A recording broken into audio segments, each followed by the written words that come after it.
بسم اللہ الرحمن الرحیم ایاک نعبد و ایاک نستعین۔ میں آج اپنے ان سارے پاکستانیوں کا شکریہ ادا کرنا چاہتا ہوں کہ جو آج سڑکوں پہ نکلے، جنہوں نے مظاہرے کیے، پروٹیسٹ کیا، ایک الیکشن کمشنر کے ایک جانبدار فیصلے، ایک سازش کا حصہ بن کے، ایک مافیا کا حصہ بن کے اس نے جو فیصلہ کیا آج، اور جس کی وجہ سے میری قوم سڑکوں پہ نکلی، میں سب کا شکریہ ادا کرنا چاہتا ہوں۔ پہلے تو میں اپنی قوم کے سامنے یہ رکھنا چاہتا ہوں یہ کیا فیصلہ ہے، یعنی یہ توشہ خانہ کیا چیز ہے؟ توشہ خانہ وہ ہے کہ جب ملک کا پرائم منسٹر، اس کے وزیر، اس کے آرمی چیف، ان کو جب پریزنٹس ملتے ہیں، جب وہ اقتدار میں ہوتے ہیں، تو جب ان کو تحفے ملتے ہیں، تو یہ جو سارے تحفے ہیں یہ جاتے ہیں توشہ خانہ کے اندر۔ ایک پورا ریکارڈ ادھر قائم کیا جاتا ہے۔ اس توشہ خانہ سے ایک قانون کے تحت آپ فیصلہ کر سکتے ہیں کہ میں ایک آدھی قیمت، ہمارے دور میں آدھی قیمت ہم دے کے ہم وہ خرید سکتے ہیں وہاں سے۔ سارا ریکارڈ اس کا ہے پڑا ہوا ہے توشہ خانہ میں۔ تو یہ جو کیس اس نے کیا ہے، یہ جو کیس کے اوپر فیصلہ دیا ہے، میں آپ ساری قوم کے سامنے اب یہ کہنا چاہتا ہوں کہ جب بھی، اور انشاءاللہ ہم اب جا رہے ہیں عدالت میں آج سب کے سامنے کہنا چاہتا ہوں کہ یہ عدالت کے اندر کیس جائے گا اور اس میں ایک چیز غیر قانونی نہیں نکلے گی، کیونکہ سارا ریکارڈ اویلیبل ہے۔ اور جنہوں نے قانون توڑا ہے، توشہ خانہ کا قانون کس نے توڑا ہے؟ آصف زرداری نے اور نواز شریف نے۔ کیسے توڑا ہے؟ انہوں نے 4 مہنگی گاڑیاں اس توشہ خانہ سے نکالی ہیں۔ قانون یہ کہتا ہے کہ آپ گاڑیاں نہیں نکال سکتے، مجھے بھی ملی تھی۔ تو ان کے کیس تو سنے نہیں، ان کے 10 سال سے کیس پڑے ہوئے جو انہوں نے یہ گاڑیاں غیر قانونی طور پہ نکالی تھی۔ اور وہ جو کہ سارے میرے وکیل نے آج قوم کے سامنے بتایا کہ سارا ریکارڈ اویلیبل ہے، اس کے اوپر اس نے یہ فیصلہ کیا۔ تو پہلے تو ہم جائیں گے انشاءاللہ عدالت میں، لیکن میں اس الیکشن کمیشن کے اوپر اپنی قوم کے سامنے اس کا ذرا اصلیت رکھنا چاہتا ہوں۔ یہ وہ آدمی ہے جو پچھلے 2.5 سال سے ہمارے خلاف فیصلے دے رہا ہے۔ 8 یا 9 دفعہ اس نے ہمارے خلاف فیصلہ دیا، ہم عدالت میں گئے اور عدالت نے اس کے فیصلے اوور ٹرن کر کے ہمارے حق میں فیصلے دیے، کیونکہ اس کے جو فیصلے تھے وہ غیر جانبدار نہیں تھے۔ ہم ای وی ایم مشینز کے اوپر کوشش کرتے رہے کہ اس ملک میں صاف اور شفاف الیکشن ہو، 2 سال کوشش کرتے رہے۔ اس الیکشن کمیشن نے پیپلز پارٹی اور نون لیگ کے ساتھ مل کے وہ نہیں ہونے دیا۔ ہم نے عدالت میں گئے کہ جو سینٹ کے اندر پیسہ چلتا ہے، سینٹ کے الیکشنز کے اندر، کہ وہ ووٹ ویریفائبل ہونی چاہیے، یعنی لوگوں کو پتہ ہونا چاہیے کہ آپ کے ایم پی کدھر ووٹ ڈال رہے ہیں۔ ہم سپریم کورٹ میں گئے، سپریم کورٹ میں اجازت دے دی کہ ووٹ ویریفائبل ہونی چاہیے، اس نے روک دی۔ اس کے بعد یوسف رضا گیلانی کا بیٹا پیسے دیتے ہوئے پکڑا گیا ووٹ خریدتے ہوئے، اس نے کوئی ایکشن نہیں لیا۔ یہ اس نے جب ہمارا یہ ابھی جو آڈیو لیکس ہوئی ہے، اس کے اندر کیا چیز آئی ہے سامنے؟ آڈیو لیکس میں یہ سامنے آئی کہ نون لیگ کے ساتھ بیٹھ کے یہ فیصلے کر رہا تھا کہ کون سے حلقے ہمارے کمزور ہیں اور کدھر پی ڈی ایم کی ووٹ جو تھی ہمارے حلقوں سے دگنی تھی۔ اس نے ان کے ساتھ بیٹھ کے فیصلے کیے۔ یہ جو ابھی حال ہی میں الیکشن ہوئے ہیں، اسی الیکشن کمیشن نے، اس نے پہلے بھی جب پنجاب کے بائی الیکشن ہوئے تب بھی پوری الیکشن کمیشن کی مشینری نے ان کی مدد کی، اور اس کے گورنمنٹ بھی پنجاب میں انہی کی تھی، گورنمنٹ کی مشینری نے بھی پوری مدد کی۔ اس کے باوجود دونوں دفعہ یہ الیکشن ہار گئے، اور الیکشن اس لیے ہارے کہ پاکستان کی قوم ان کو ریجیکٹ کر بیٹھی ہے، اور اللہ کا شکر ادا کرتا ہوں ہمارے ساتھ کھڑی ہے۔ جب ہماری گورنمنٹ گئی تب سے یہ مافیا کوشش کر رہا ہے کہ تحریک انصاف کو ختم کرنے کی۔ پہلے تو انہوں نے گورنمنٹ گرائی بیرونی سازش، پھر انہوں نے کروڑ روپیہ خرچ کیا، 20 یا 25 کروڑ روپے کی ووٹیں خریدی، لوگوں کو لوٹا بنایا، ہماری گورنمنٹ گرائی۔ اس کے بعد جب ہم نے مظاہرہ کیا، پرامن مظاہرہ، آئین اور قانون میں رہتے ہوئے، ہمیں آئین اجازت دیتا ہے پرامن احتجاج کرنے کی، ہم نے پرامن احتجاج کرنا تھا۔ انہوں نے جس طرح ایک بیرونی جو آج بھی وہ سائفر اویلیبل ہے جس میں واضح ہے کہ ان کو باہر سے مل کے انہوں نے گورنمنٹ گرائی تھی. سب کو پتہ ہے سندھ ہاؤس میں 20-25 کروڑ روپیہ چلا اور گورنمنٹ انہوں نے گرائی. اس کے اوپر مظاہرہ ہم نے کیا 25 مئی کو. انہوں نے جس طرح کا ظلم و تشدد کیا ہمارے اوپر پاکستان کی تاریخ میں ایسے کبھی نہیں ہوا. عورتوں بچوں کے اوپر دیکھ رہے ہیں فیملیز, انہوں نے شیلنگ کی, گھروں میں گھس گئے رات میں, جو پنجاب پولیس کو انہوں نے استعمال کیا اور انہوں نے سمجھا کہ پارٹی کراش ہو جائے گی.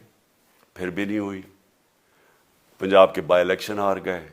پھر انہوں نے میرے اوپر کیسز کرنے شروع کر دیے. کبھی عدالت میں ایک کیس ہوتا ہے, کوئی 24 FIR ہے میرے اوپر. دہشت گردی کا میرے پہ کیس کر دیا. کیا کیس تھا؟ ساری دنیا میں رپورٹ ہوا وہ کیس. کیس کیا ہے کہ عمران خان کہہ رہا ہے کہ ریمانڈ پہ بھیجنے کے لیے ایک جس کے اوپر تشدد ہوا ہے, کسٹوڈیل ٹارچر ہوئی ہے شہباز گل کو, کہ ہم قانونی کارروائی کریں گے. اس کے اوپر دہشت گردی کا کیس کر دیا.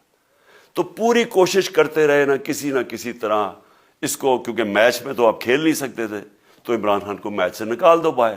یہ شروع سے ان کی کوشش تھی. پتہ ان کو چل گیا کہ عوام آ گئی ہے کھڑی ہو ہمارے ساتھ. بڑے میں جلسے ہوئے ہیں, کبھی اتنے بڑے جلسے ہوئے ہی نہیں پاکستان میں.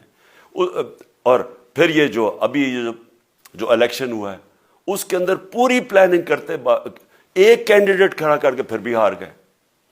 تو یہ مجھے پہلے ہی پتا تھا کہ انہوں نے اس کا رزلٹ کیا آنا ہے.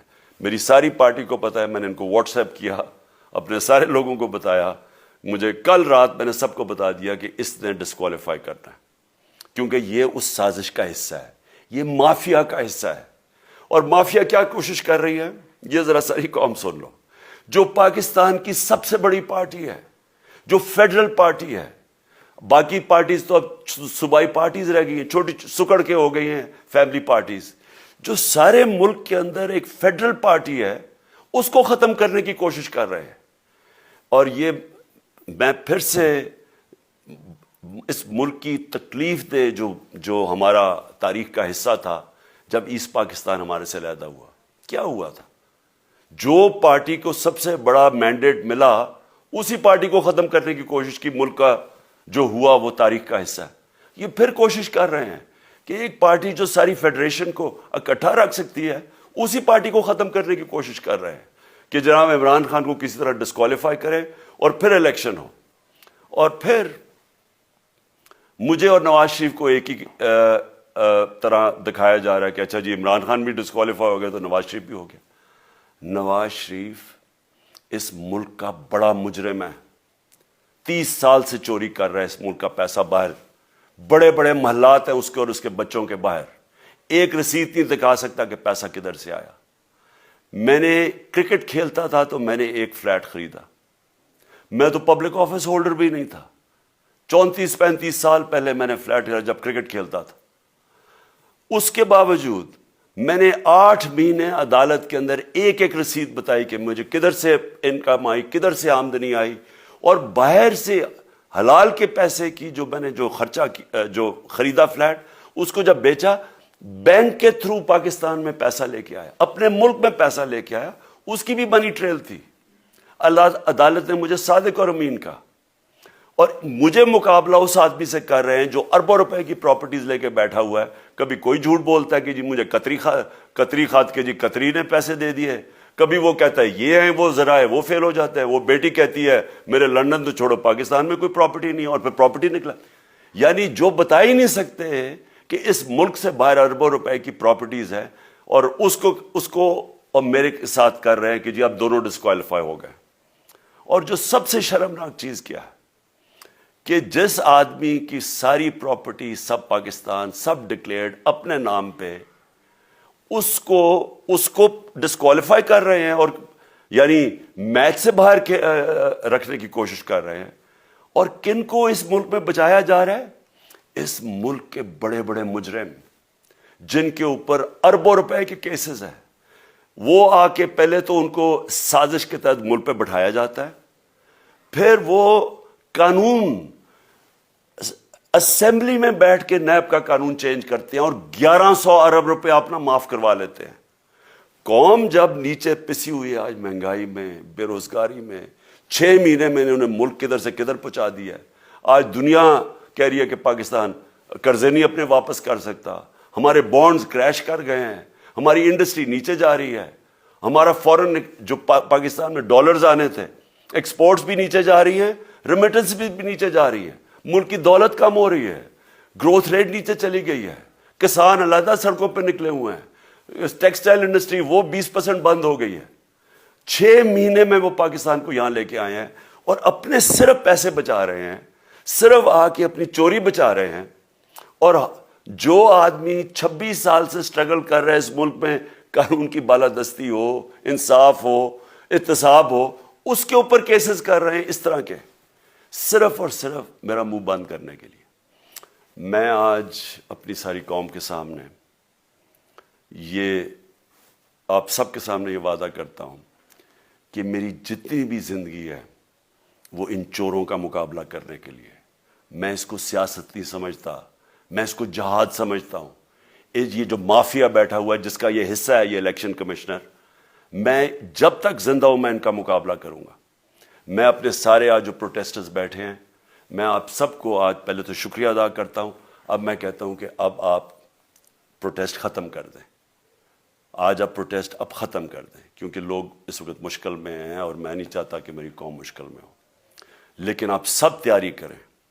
میں نے کہا تھا مہینے کے اینڈ میں لانگ مارچ کروں گا, اور میں پوری طرح انشاءاللہ اس ملک کی تاریخ کی یہ سب سے بڑا پروٹیسٹ ہوگا.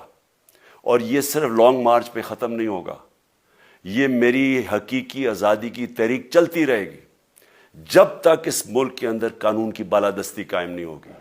اس طرح کے چور, اس طرح کے ڈاکو, اس طرح کے مافیا, اس طرح کا یہ کرپٹ الیکشن کمشنر, جب تک یہ بیٹھے ہیں میری یہ تحریک چلے گی. اور میں اپنی ساری قوم کو آج کہہ رہا ہوں کہ یہ ملک ایک فیصلہ کن موڑ پہ ہے. اگر ہم جو اللہ کا حکم ہے کہ ظلم اور ناانصافی کے سامنے کھڑے ہو, جہاد کرو, اللہ کا حکم ہے امر بالمعروف, اچھائی کے ساتھ کھڑے ہو اور اس طرح کے چوروں کے خلاف کھڑے ہو, جب تک ہم قوم اس فیصلہ کن وقت پہ اب جدوجہد کرنے کے لیے تیاری نہیں کریں گے, ہم ان چوروں سے اپنی جان نہیں چھڑا سکیں گے. جہاد اللہ نے ہمارے پہ فرض اس لیے کیا ہے کہ جب ہم ظلم کا مقابلہ کرتے ہیں اپنی بہتری کرتے ہیں, ظلم کم ہو جاتا ہے.